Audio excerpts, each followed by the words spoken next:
Your chest voice muscle is the antagonist to your range muscle. Now, if you want an amazing, great chest voice with lots of range, you better take care of your head voice first. Hi folks, I'm Voba. I'm a singer and a vocal trainer, and this is my channel about anatomical vocal training. I want to show you today how the muscle that creates chest voice, which is called Thyro-Arytenoid Pars Externa, is a direct antagonist to the muscle that pulls your vocal cords long to achieve range, which is called Crico-Thyroid Pars Oblique.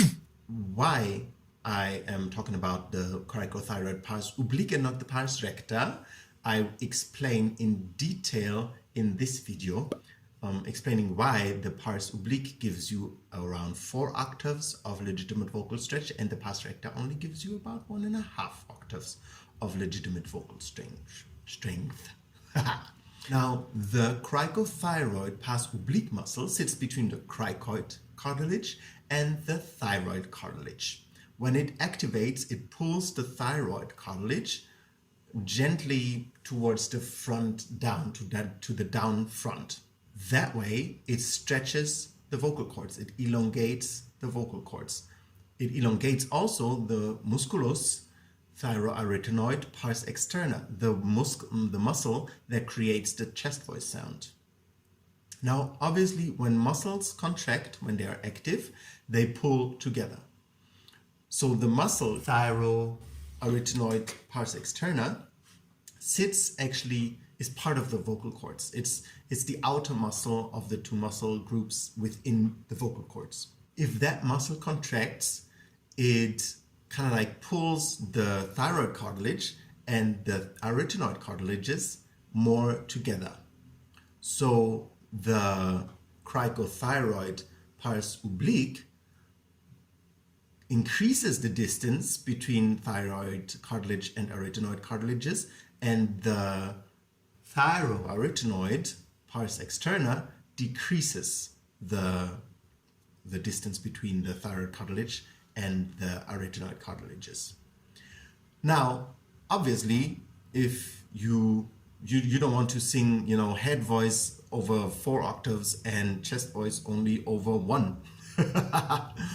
So what you want is your muscle, your Crico-Thyroid Pars Oblique, to be much stronger than the chest voice muscle, because you still want to, pull your thyroid cartilage, slightly down so that your vocal cords elongate, so you can actually reach the range. You want your Crico-Thyroid Pars Oblique muscle to be stronger than your Thyro-Arytenoid muscle, because you always want to be able to pull, up to whatever note. So when you want to increase the height of your voice, meaning sing higher notes, the Crico-Thyroid Pars Oblique becomes active. Well, if you have trained it already to be active, because with many people it's only the Crico-Thyroid Pars Recta, and that's why they have very little legitimate range. But if you trained already that your Crico-Thyroid Pars Oblique becomes active, then you can increase your height, the pitch, over quite a few octaves.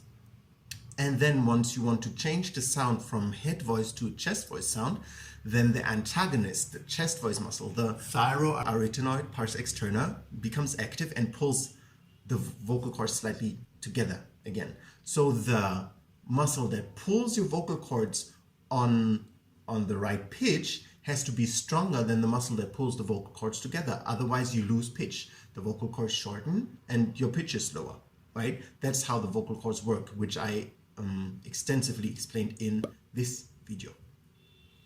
So what you want to do is to be always sure that your muscles that elongate the vocal cords, that they are always way more strong than the muscles that actually shorten your vocal cords.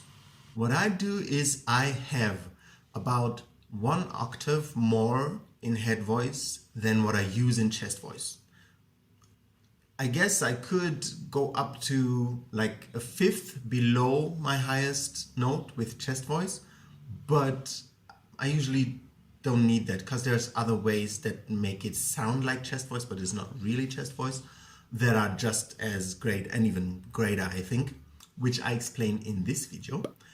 But it's important to always keep your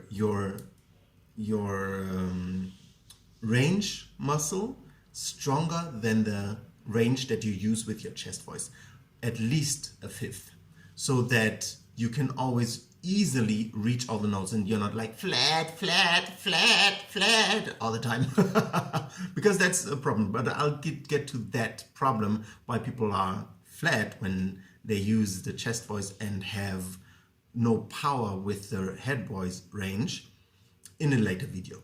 So just make sure you always have at least half an octave of legitimate head voice sound. I'm not talking about falsetto. If you don't know what my definition of the difference is, check out this video, very important.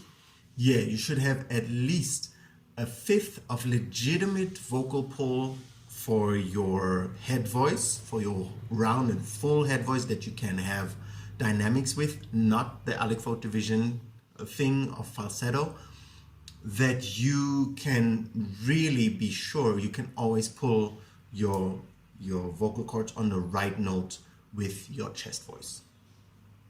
I hope that gave you some interesting input.